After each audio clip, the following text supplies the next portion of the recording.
This is Nightline. Tonight, celibacy confessions. I haven't had sex in over 3 years. Khloe Kardashian making waves by sharing she's taking a break from the bedroom. And she's not alone. From The Bachelor's Grant Ellis. I love sex, but my need to not get hurt is probably a lot higher than that. To TikTokers documenting their self-imposed dry spells. You're probably thinking, holy moly guacamole, that is a long ass time to be celibate. Could no sex one day lead to better sex? Plus, Morgan Freeman, the living legend with the golden voice, even playing God in Bruce Almighty. You want to see a miracle, son? Be the miracle. You make a credible God. See, there you go.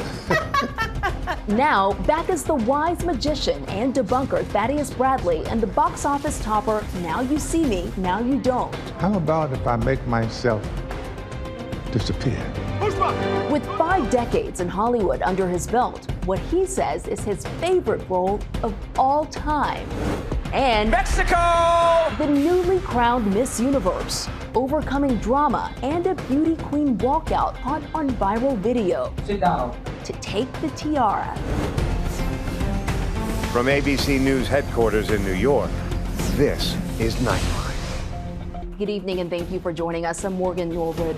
Tonight, they say sex sells, right? But these days, who's buying? More and more people are taking a break from the bedroom, with celebrities like Khloe Kardashian, even Lenny Kravitz, getting candid about being celibate. Here's ABC's Melissa Adon. I haven't had sex in over 3 years. Khloe Kardashian's most recent confession on the Kardashians, stunning many. There's no one on your roster? Nope. Like not even anyone you're DMing? No. For years, her romantic entanglements have been fodder for reality TV and dissected by the public. From her marriage to NBA star Lamar Odom. I, Khloe. I, Khloe. Give you this ring. Give you this ring. To her on-again, off-again relationship with Cavaliers champ Tristan Thompson. The swirling obsession over her love life making her most recent confession even more shocking. It's mortifying. So this December will be 4 years that I haven't dated or anything. Khloe opening up on her podcast about why she's taking a break from the bedroom. Like, I'm busy with my kids. I really don't want to. My life is peaceful, less dramatic. Her revelation making headlines and reigniting the conversation around singles going celibate. Khloe Kardashian became a very notable and large mouthpiece for a movement that had been quietly picking up a lot of momentum. Ghosting, breadcrumbing, love bombing, just a few of the terms that plague the dating field. But the latest buzzword? Celibacy. 8 reasons why I decided to be celibate last year. I decided to go on this celibacy journey. I always get a lot of questions about why I started my celibacy journey. More and more adults are choosing to keep their relationships out of the bedroom. It was honestly one of the most transformative periods of my entire life. I think hookup culture, as you mature and you realize that it doesn't necessarily lead to long-lasting relationships.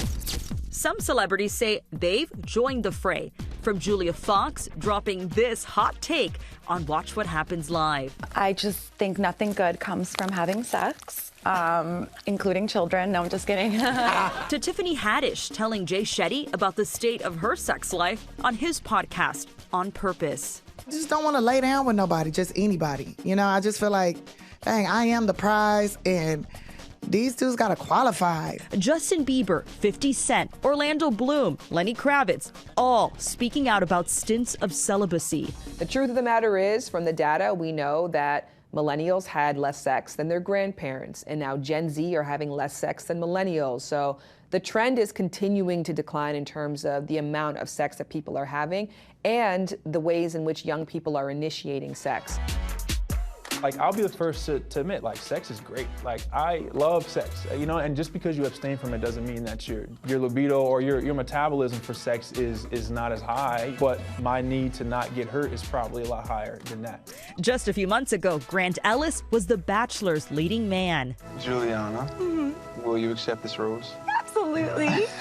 While his season ended with a proposal, he and Juliana Pascarosa broke up soon after. Although it hurt in the moment and it led to some confusion, I think that it was the best decision for where we were at in our lives. Now, Grant is back to where he began, single. But how he's going about things, a surprise to some fans.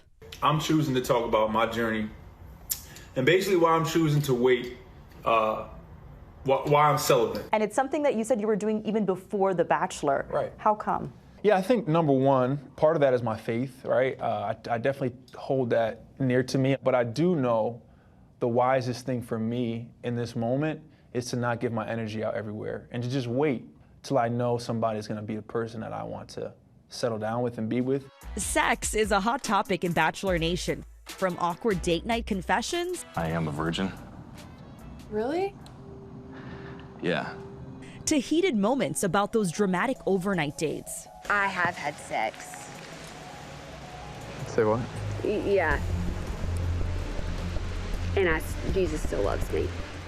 Do you feel like when you do have sex early on, that would influence the relationship or change the direction it would be going? 100%, especially if it's good, especially if it's great, and you're like, you could definitely get those bubbly eyes and be like, oh, this is my person, and then you don't get to see the red flags that might be there. And you, by the time you realize that, you're already 12 months into a relationship. Sex speeds things up. It speeds it up by at least tenfold. There are innumerable ways to feel connected in this world. And sex is a very great one, a very powerful one, and one that a lot of us have to thank for our existence, so we're not going to knock it, but we're also not going to center it. Shan Boudram is a certified sex educator and intimacy expert. She is not celibate, but studies these growing dating trends. Give me a Her experience on full display on the Netflix competition dating show Too Hot to Handle, where she counseled singles who have to give up sex for a chance at the grand prize. This workshop, this is an opportunity for the men to respect women. Hookup culture still has its prevalence, and you're still going to have people who are sexually explorative, people who are sex positive. The younger generation, although having less sex, is actually more sex informed. And now we're learning there's so many other ways to love, to have connection, to have intimacy. There's a way we could do it where we could still have that swag, we could still have that confidence, we could still know how to talk to a woman and charm her. It's not to lead her to the bedroom, it's to lead her to a second date, a third date, and then it's to lead to something that women respect. I think once I decentered men from my life, it was so easy to weed out exactly who was there for the right reasons and who just wanted a quick one-night stand, one night of fun. For Mandana Zargami, being celibate, she says, was supposed to be a months-long experiment after being disappointed in the dating pool. I decided that for about 6 months to a year, I wasn't going to entertain a man. I wasn't going to go on any dates. Honestly, the only downside is that you just crave that physical intimacy all the time. But I think that once you pass that 6 month to 1 year mark, it just gets so much easier. 1 year turned to 4. You're probably thinking, holy moly guacamole, that is a long ass time to be celibate. The entire experience, Mandana says, was so life-changing, she began sharing it on TikTok. Watch how much not only you grow, but how much you attract the right type of people into your life. I learned that once you really, really decenter men, your life will become that much more abundant. I got into the best physical shape of my life. I worked on my spirituality, starting a business, doing more things that I want to do because I want to do that. And I don't need the validation from another person that maybe isn't contributing to my life in a more positive light. So for me, the takeaway was just learning to truly love myself, to respect myself. A similar sentiment recently sparking a conversation online with this Vogue UK article titled, "Is having a boyfriend embarrassing now?" A lot of people were essentially just saying that there is this new movement happening of self-love, of self-sufficiency, and of women waking up and realizing, I don't need a man. I would say that having a boyfriend is embarrassing if your boyfriend is embarrassing. Mandana shared that her celibacy journey is currently over. She's now dating someone. As for Grant, he's still looking for love, but committed to doing it his own way. I'm just at a point where I'm focusing on trying to be the best version of myself, so when my future wife does come into the picture, we're both in tandem. It turns out less is more. Our thanks to Melissa for that. And now a look ahead at Monday's show. We're inside the global phenomenon of Wicked for Good. From the stars to the fans, the frenzy over the return of Elphaba and Glinda, we head to Broadway, where it all began. My horseman. And when we come back, living legend Morgan Freeman opens up about his magical box office smash. Now You See Me, Now You Don't. After the break.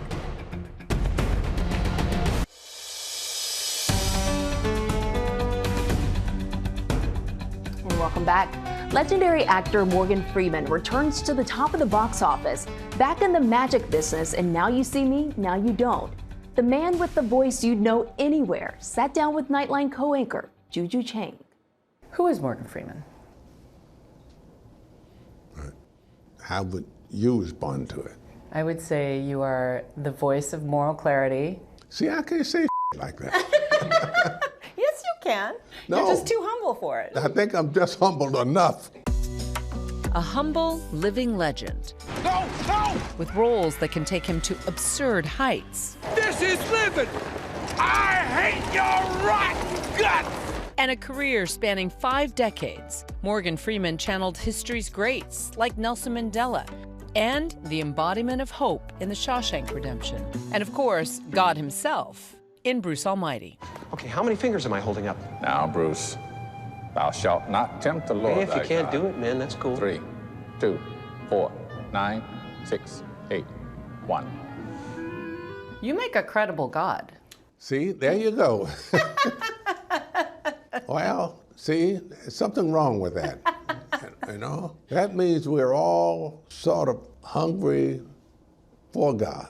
But even at 88, with an Oscar, multiple Golden Globes, and over 150 credits to his name, Bonjour, monsieur, bonjour. Freeman is still adding new tricks to his legacy, literally, in the latest installment of Now You See Me, Now You Don't, which debuted at #1 at the box office. Would you like to see a magic trick? C'est cool, ça.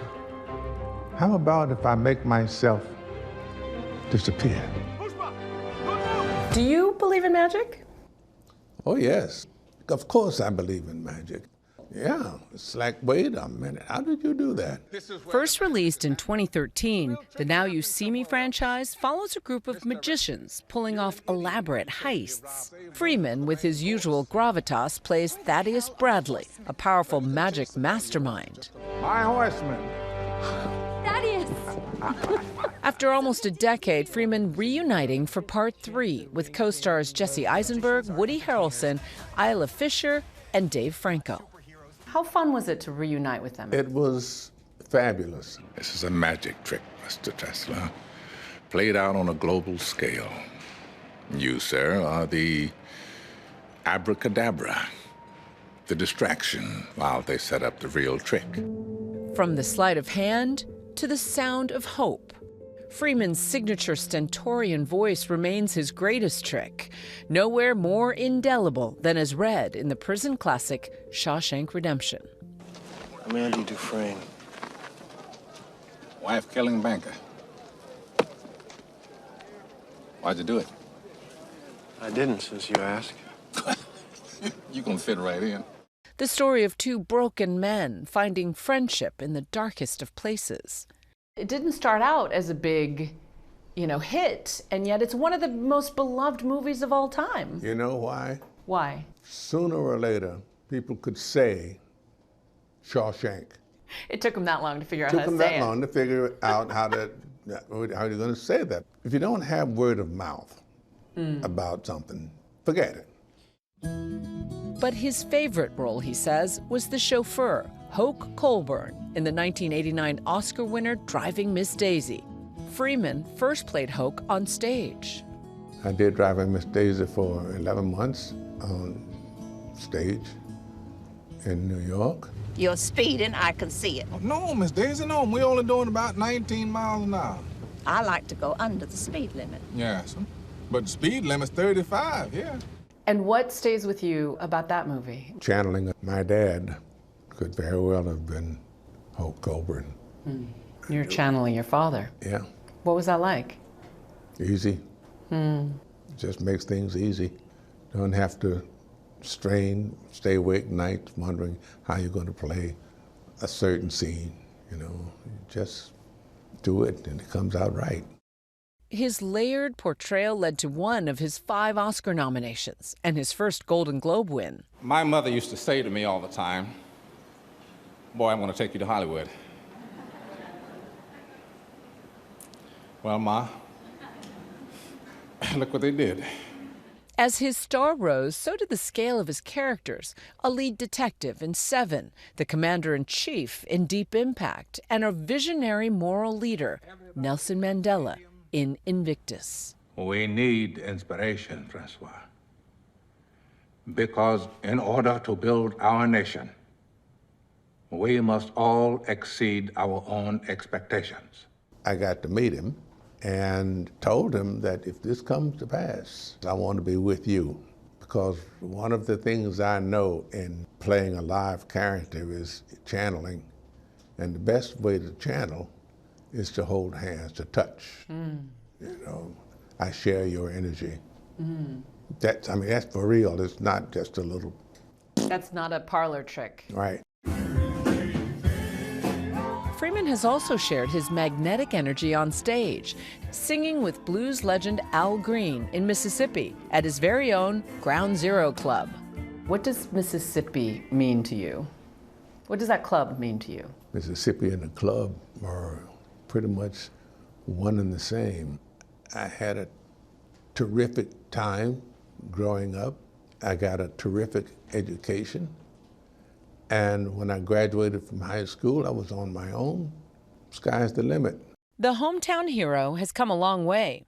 And if his iconic words from Shawshank still ring true, get busy living or get busy dying. He says his body of work is far from complete. Is it true you're never going to retire? You're having too much fun? I don't know if that's true or not. You know, I'm sit here right now, I can say, yeah, I'm never going to retire. And then day after tomorrow, I may just decide differently. See, it's just, I cannot predict my future. Well, hey, he may not be able to predict the future, but at least he still sounds like the voice of God to me.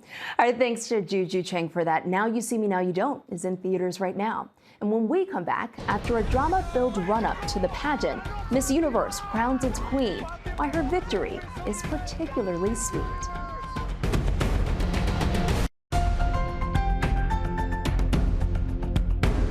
And finally tonight, Miss Mexico wins Miss Universe. It's tonight's Nightlight. Fatima Bosch awarded the crown in a dramatic victory at the world's most prestigious pageant. Her win coming after earlier drama backstage, going viral as Bosch was berated by a pageant executive. If you follow the order from your national director, you are damaged. Keep polite for me. I still talking. Listen. Miss Mexico walking out as others followed, then speaking out. We are empowered women, and this is a platform for our voice. Returning to the pageant and emerging triumphant. And congratulations to Miss Mexico. That's Nightline. We'll see you right back here Monday. Thanks for staying up with us. Take care of each other. Good night, America.